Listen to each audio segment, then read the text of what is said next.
कहानी की शुरुआत में हमें एक बार का दृश्य दिखाया जाता है जहां सर्जियो नाम का एक आदमी आता है। जैसे ही सर्जियो बार के अंदर आता है, ठीक उसी समय एक आदमी बार से बाहर निकलता है और जैसे ही वह आदमी बाहर जाता है उसे कोई गोली मार देता है और उसकी मौत हो जाती है। यह देखकर आसपास के सभी लोग वहां से भाग जाते हैं। किसी को नहीं पता कि गोली कहां से चली है और सड़क पूरी तरह से सुनसान हो जाती है। बार के अंदर बहुत सारे लोग होते हैं और उन्हें नहीं पता कि अब उन्हें क्या करना चाहिए। इस वक्त एक आदमी जिसका नाम सेटर है, वह पुलिस को कॉल करने की कोशिश करता है, लेकिन उसके फोन में नेटवर्क नहीं होता। अब बार के अंदर से एक आदमी उस मरे हुए व्यक्ति को देखने बाहर जाता है, लेकिन अचानक उसे भी कोई गोली मार देता है, जिससे बार के अंदर खड़े सभी लोग बुरी तरह से डर जाते हैं। बार के अंदर एक लड़की होती है जिसका नाम एलिना है। वह कहती है कि हमें टीवी पर न्यूज देखनी चाहिए। जब ये लोग टीवी पर न्यूज देखते हैं तो इस हादसे के बारे में कोई खबर नहीं होती और जैसे ही इन लोगों की नजर बाहर जाती है तो वहाँ से दोनों लाशें गायब हो चुकी होती हैं और साथ ही उनका खून भी वहाँ से साफ कर दिया जाता है। इन सभी को कुछ समझ नहीं आता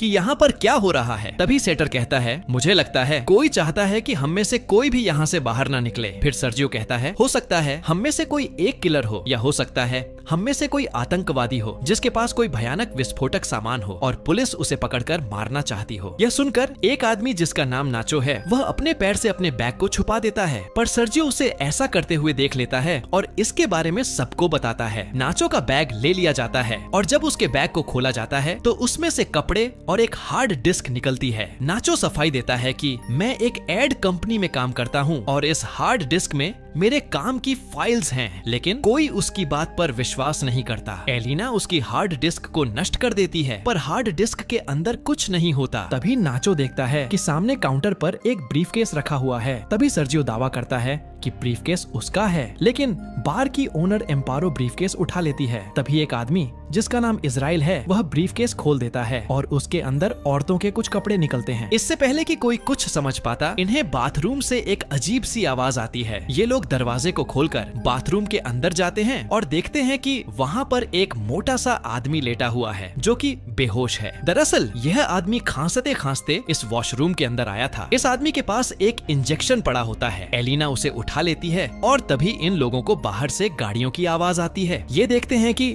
वहाँ बहुत सारे आर्मी ऑफिसर्स आते हैं जिनके चेहरे ढके हुए होते हैं। वे वहाँ पर बहुत सारे टायरों का ढेर करते हैं और उन्हें जलाकर वहाँ से चले जाते हैं। उसके ठीक बाद टीवी पर न्यूज दिखाई जाती है कि सिटी के एक बहुत बड़े हिस्से में आग लग गई है और इसीलिए उस जगह को सील कर दिया गया है। बाहर में फंसे लोगों को कुछ समझ नहीं आता कि सरकार झूठ क्यों बोल रही है। तभी वो आदमी जो बाथरूम के अंदर बेहोश था, वह अचानक सबके सामने आ जाता है। उसकी पूरी बॉडी बुरी तरह से फूल जाती है, उसकी आंखें डरावनी और अजीब सी हो जाती हैं और वो वहीं पर गिरकर मर जाता है। ये लोग उस मरे हुए आदमी का फोन उठाते हैं और देखते हैं कि ये आदमी तो एक आर्मी ऑफिसर था। इसके फोन में कुछ फोटोज होती हैं जिसमें लोगों ने किसी वायरस से बचाने वाली पीपी किट पहनी होती है। अब सभी समझ जाते हैं कि इस पूरे इलाके को सील कर दिया गया है। इसका मतलब ये आदमी इन्फेक्टेड था और इन्फेक्शन से इसकी जान चली गई है। वहीं नाचो किसी तरह से एक टेबल पर चढ़कर अपने फोन को ऊपर करता है तो उसके मोबाइल में नेटवर्क आ जाता है। नाचो को कहा जाता है कि तुम जल्दी से किसी भी मीडिया वाले को कॉल करके उसे सब कुछ बता दो, लेकिन तभी सेटर भी फोन पर बात करने के लिए टेबल पर चढ़ जाता है, जिस वजह से टेबल टूट जाती है। फिर एक आदमी जिसका नाम आंद्रेस है, वह नाचो से फोन मांगता है, लेकिन तभी एम्पारो उसे रोक देती है और कहती है कि इस फोन को मत छूना, ये फोन उस इन्फेक्टेड आदमी का था। सर्जियो और आंद्रेस इस बात से सहमत हो जाते हैं। अब इसका मतलब है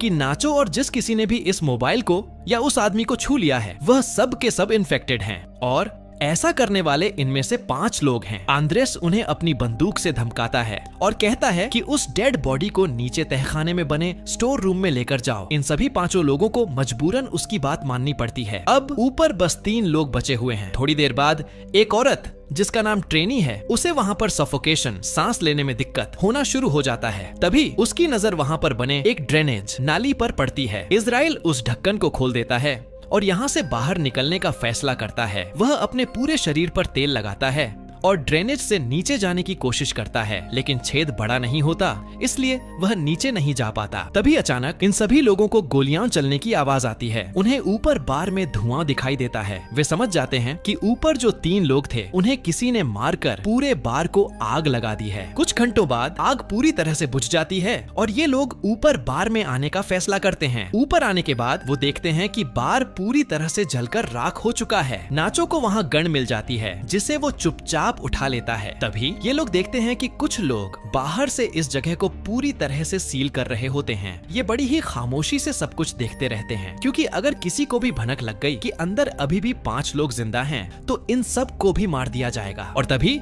यहाँ मोबाइल बजना शुरू हो जाता है। ये उसी मोटे आदमी का मोबाइल होता है। एलिना उसकी व्हाट्सएप चैट्स पढ़ना शुरू कर देती है। एक चैट में लिखा होता है कि मेरे पास अभी 4 और वैक्सीन बची हैं। ये लोग समझ जाते हैं कि इसके पास जो इंजेक्शन है वो ही इस वायरस की वैक्सीन है। सब खुश हो जाते हैं, लेकिन उनके मन में संदेह होता है कि अगर इस आदमी ने वैक्सीन ली थी तो इसकी मृत्यु कैसे हो गई। एलिना सबको उन 4 वैक्सीन को ढूंढने के लिए कहती है। फिर ये सब नीचे वॉशरूम में जाते हैं, जहाँ पहले से ही इजराइल वैक्सीन के साथ बैठा होता है। इजराइल किसी एक से अपना बलिदान मांगता है, क्योंकि वे सब 5 हैं और वैक्सीन सिर्फ 4। इजराइल सबसे पहले एक इंजेक्शन निकालकर अपने आप को इंजेक्ट कर लेता है। तभी नाचो उस पर अपनी बंदूक तान देता है, लेकिन इजराइल फिर भी वैक्सीन अपने शरीर में इंजेक्ट कर लेता है। दोनों के बीच हाथापाई शुरू हो जाती है। इजराइल नाचो पर हावी हो जाता है और उसकी गन को छीन लेता है। इसी हाथापाई के दौरान वैक्सीन इजराइल के हाथ से छूटकर नीचे नल में गिर जाती है। एलिना सबसे पतली होती है, इसलिए वह नल के छोटे से छेद से नीचे जाने के लिए तैयार हो जाती है। उसकी बॉडी पर तेल लगाया जाता है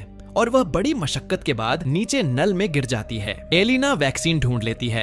तभी नाचो वैक्सीन को एक तार पर बांधकर ऊपर भेजने को कहता है, लेकिन एलिना साफ साफ मना कर देती है। वह कहती है कि अगर तुम्हें वैक्सीन चाहिए तो तुम्हें नीचे आना होगा। फिर ये लोग ड्रेनेज के छेद को बड़ा करते हैं। तब तक एलिना बाहर का रास्ता ढूंढना शुरू कर देती है। उसे एक जगह पर रोशनी दिखाई देती है। सबसे पहले वह इंजेक्शंस को वहाँ पर बने एक गड्ढे में छुपा देती है। यहाँ से सीन शिफ्ट होता है और हमें दिखाया जाता है कि बाकी के 4 लोग भी अब किसी न किसी तरह से नीचे आ जाते हैं। इजराइल और नाचो के बीच एक बार फिर घमासान युद्ध शुरू हो जाता है और इस बार नाचो उससे बंदूक छीनकर उसे वहीं पर गोलियों से भून देता है। नाचो, एलिना और सेटर, अब 3 लोग बचे हैं। नाचो सेटर को अपने गन पॉइंट पर ले लेता है और एलिना को वैक्सीन देने के लिए कहता है। एलिना इन सबको बाहर की ओर ले जाती है, जहां उसने वैक्सीन छिपा रखी थी। नाचो और एलिना आगे चलते हैं, जबकि सेटर और ट्रेनी इनके पीछे चलते हैं। तभी अचानक ट्रेनी सेटर को पानी में डुबाकर मारने की कोशिश करती है, ताकि सारी दिक्कतें ही खत्म हो जाएं। लेकिन नाचो ट्रेनी को ऐसा करने से रोक देता है। पर ट्रेनी नाचो से कहती है कि तुम मुझे मार दो ताकि तुम सब वैक्सीन बांट लो और तुम्हारी जान बच जाए। नाचो ट्रेनी पर बंदूक तान देता है, लेकिन वो गोली नहीं चला पाता, जिसके बाद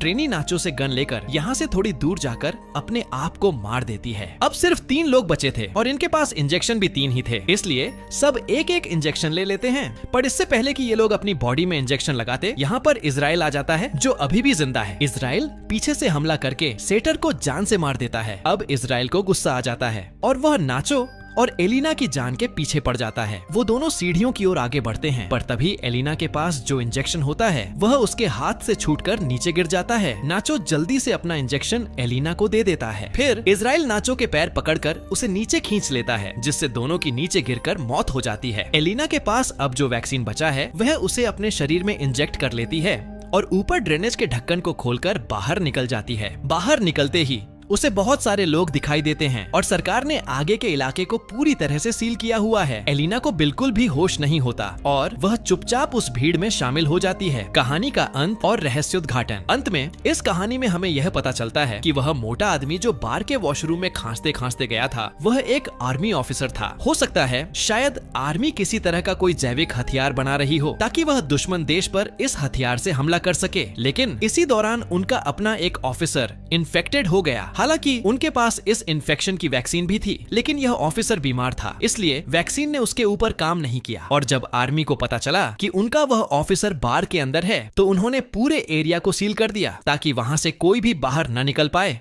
और उस वायरस को इसी जगह पर खत्म कर दिया जाए, चाहे इसके लिए उन्हें कुछ बेगुनाह लोगों को मारना ही क्यों न पड़े। थोड़े बहुत लोगों के चक्कर में वे पूरे देश को खतरे में नहीं डाल सकते थे, इसलिए उन्हें मजबूरी में यह कदम उठाना पड़ा। तो तुम्हें क्या लगता है, ये कदम उठाना सही था या गलत? अगर आपको वीडियो अच्छी लगी तो वीडियो को एक लाइक और चैनल को सब्सक्राइब जरूर कीजिएगा।